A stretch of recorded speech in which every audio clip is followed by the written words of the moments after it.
আজকে তোমাদের এইচএসসি 24 ব্যাচের পরীক্ষা সংক্রান্ত বিষয়ে আপডেট একটা নিউজ বা তথ্য তোমাদের জানাবো। যেহেতু তোমাদের নিয়ে বেশ কয়েকটা ভিডিও আমি তৈরি করছি, তোমাদের ভিতরে অটো পাসের পক্ষে এবং বিপক্ষে নিয়ে মিশ্র একটা প্রতিক্রিয়া ছিল। কারণ অনেকে তোমরা চাচ্ছিলে যে অটো পাস, আবার তোমাদের ভিতরে অসংখ্য স্টুডেন্ট আবার অটো পাস কিন্তু চাচ্ছে না।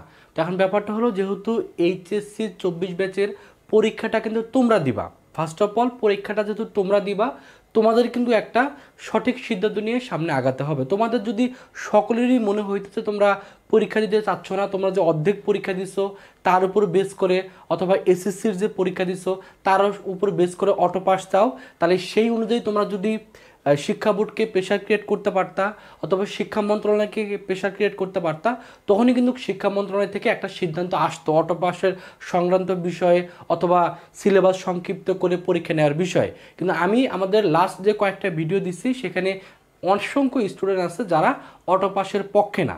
আমি অবশ্যই মানি একজন টিচার হিসেবে অটো পাসের অনেক নেগেটিভ দিক আছে, বিশেষ করে যারা ইমপ্রুভমেন্ট পরীক্ষা দিচ্ছে তাদের জন্য কিন্তু অটো পাস দিলে তাদের জন্য কিন্তু একটা বড় ধরনের সমস্যা ক্রিয়েট হবে। যদিও অটো পাসের পক্ষে অনেক যুক্তি আছে, সো সকল কিছু মিলাই আমি জাস্ট এতটুকুই বলতে পারি যে তোমাদের যে সিদ্ধান্ত সেটার উপর ডিপেন্ড করে কিন্তু আসলে পরীক্ষাটা, মানে তোমাদের অটো পাস হবে কি হবে না সেটা কিন্তু তার রেজাল্ট আসবে। যখন আসলে দেখা যায় একটা সংখ্যাগরিষ্ঠ মানুষের ভিতরে আবার অসংখ্য মানুষ সেটার পক্ষে থাকে না, তখন কিন্তু আসলে সেই দাবিটা কিন্তু যুক্তিযুক্তভাবে শিক্ষা মন্ত্রণালয় সহ কোথাও কিন্তু গ্রহণযোগ্যতা থাকে না।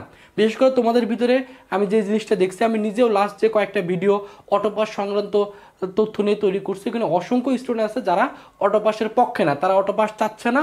অটো পাস মানে তারা চাচ্ছে যে সে অটো পাস সে দিবে না, সে নিজের মেধার মূল্যায়নটা চাচ্ছে। সো তোমাদের ভিতরে যেহেতু অনেকে অটো পাস চাচ্ছে না, এই সংক্রান্ত বিষয়ের কারণে কিন্তু আসলে শিক্ষা বোর্ডও চাচ্ছে বা শিক্ষা বিশ্লেষক যারা আছে তারাও চাচ্ছে যে পরীক্ষার মাধ্যমে জিনিসটা ফিনিশ করুক।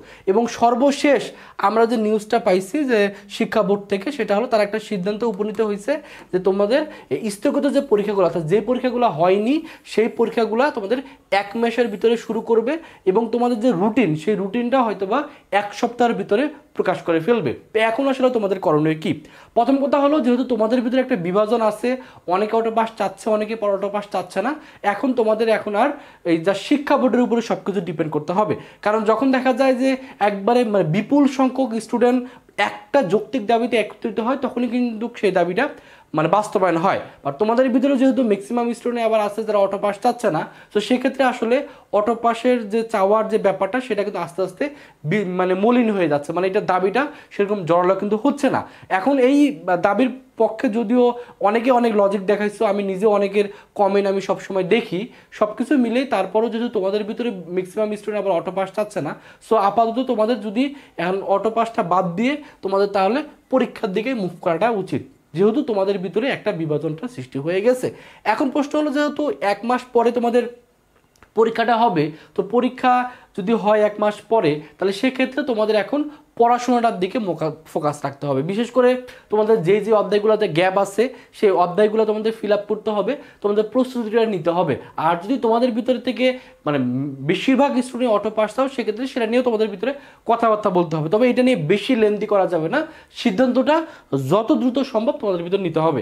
কারণ একটা জিনিস দেখো, যে কোনো কিছু তোমাকে যখন তুমি কোনো কিছু একটা দাবি চাচ্ছ, সেটার যৌক্তিক কিছু দাবি থাকতে হবে, যৌক্তিক কিছু তোমাদের দফা থাকতে হবে, বা সেটার পক্ষে তোমাদের স্ট্রং একটা মানে তোমাদের পজিশন থাকতে হবে। কিন্তু তোমাদের ভিতরে যেটা দেখলাম যে একটা বড় একটা বিভাজন হয়ে গেছে, যে অনেকে চাচ্ছে অনেকে চাচ্ছে না।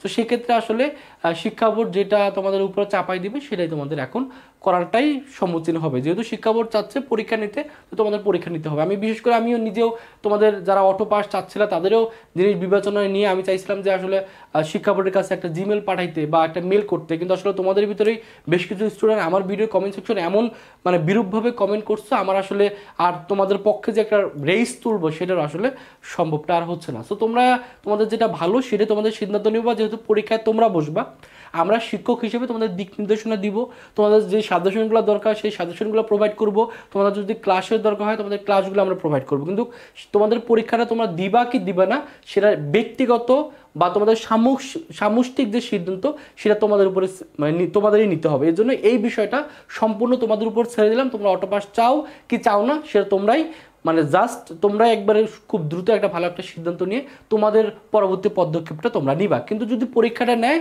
তাহলে সেক্ষেত্রে তোমাদের অবশ্যই উচিত হলো পরীক্ষার জন্য প্রস্তুতি নেওয়া, কারণ পরীক্ষা তোমাকে যদি বসতেই হয় আলটিমেটলি, তাহলে সেক্ষেত্রে তোমার যদি প্রিপারেশন ভালো না হলে তখন কিন্তু রেজাল্ট ভালো আসবে না। যখন একটা রেজাল্ট খারাপ আসবে তখন কিন্তু দেখবা যে তোমাদের ভিতরে অসংখ্য স্টুডেন্টের রেজাল্ট অনেক ভালো আসবে, আর তোমার রেজাল্ট যখন খারাপ আসবে তখন এই রেজাল্ট খারাপ বা ভালোর কারণেও দেখবা যে অনেকেই বিভিন্ন জায়গায় ভর্তি পরীক্ষা দিতে পারবে না। কারণ তোমরা জানো যে পরবর্তীতে যখন তোমরা অ্যাডমিশন টেস্টে বসবে সেখানে কিন্তু এইচএসসি বা এসএসসি রেজাল্টের কিন্তু একটা ইম্পর্টেন্স আছে, বিশেষ করে মেডিকেলের ক্ষেত্রে অথবা ইঞ্জিনিয়ারিং বুয়েট কুয়েট চুয়েটের ক্ষেত্রে কিন্তু এই রেজাল্টটা কিন্তু অনেক বড় ফ্যাক্ট করে। এর জন্য রেজাল্টটা ভালো করার জন্য তোমাকে পড়াশোনাটার দিকেও মনোযোগ রাখতে হবে। সো এই মেনলি হলো ভিডিও যে তোমাদের স্থগিত পরীক্ষা 1 মাস পরে হচ্ছে, এটা একটা আপডেট, প্লাস যে রুটিনটা সেই রুটিনটা আশা করা যায় 1 সপ্তাহের ভিতর প্রকাশ হবে। সো সেই রুটিন অনুযায়ী তোমরা তোমাদের প্রস্তুতি নিবা, আর তোমাদের যদি অটো পাস চাওয়ারও ওরকম কোনো লজিক থাকে সেক্ষেত্রে তোমরা নিজেরা সিদ্ধান্ত নিয়ে তোমাদের যেটা করণীয় সেটা করবা। যদি আমার কোনো হেল্প লাগে সেটা পার্সোনালি আমার যে ভিডিওর যে কমেন্ট সেকশন সেখানে আমাকে জানাইতে পারো, অথবা আমাদের হোয়াটসঅ্যাপ নাম্বার আছে সেখানে জানাইতে পারো। আমার পক্ষ থেকে তোমাদের যদি কোনো হেল্প লাগে আমি চেষ্টা করব সর্বাত্মক তোমাদের পাশে থাকার জন্য। তো তোমাদের আগামী দিনগুলো শুভ হোক সেই কামনা জানিয়ে আজকের ভিডিও এখানে শেষ করতেছি।